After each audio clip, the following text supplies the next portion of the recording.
La otra, 1946. María y Magdalena, gemelas idénticas, una rica y la otra pobre. Las dos tendrán un terrible final. Magdalena era la rica y cruel viuda.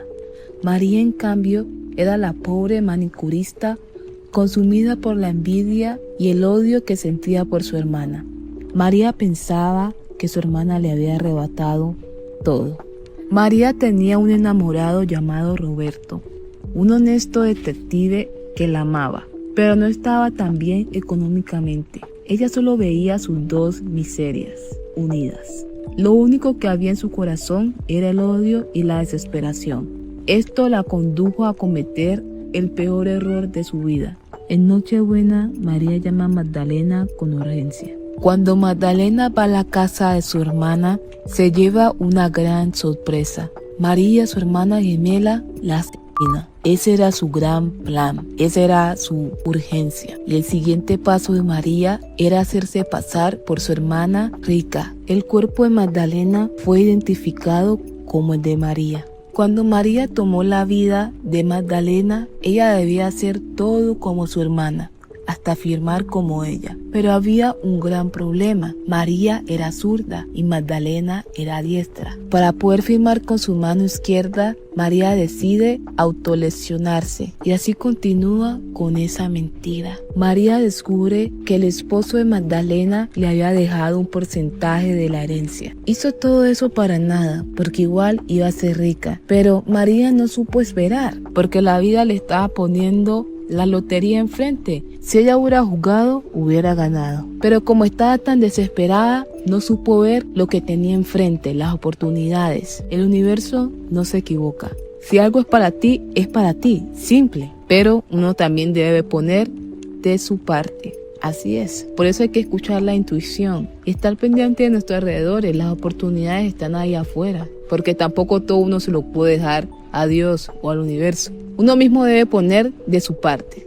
Es un trabajo en equipo. María sigue disfrutando de la fortuna de su vida de rica, pero esto le dura muy poco, porque aparece el ex amante de Magdalena, Fernando, su cómplice. Magdalena había envenenado a su esposo y Fernando fue el cómplice de Magdalena. Este empieza a chantajear a María, que por lo que yo tengo entendido, él nunca se da cuenta que Magdalena era María. Este empieza a chantajear a María y le empieza a exigir muchas cosas y esta se desespera. Como última opción, ella le da un cuadro que era muy importante, que el esposo de Magdalena tenía como depósito para el Museo Nacional.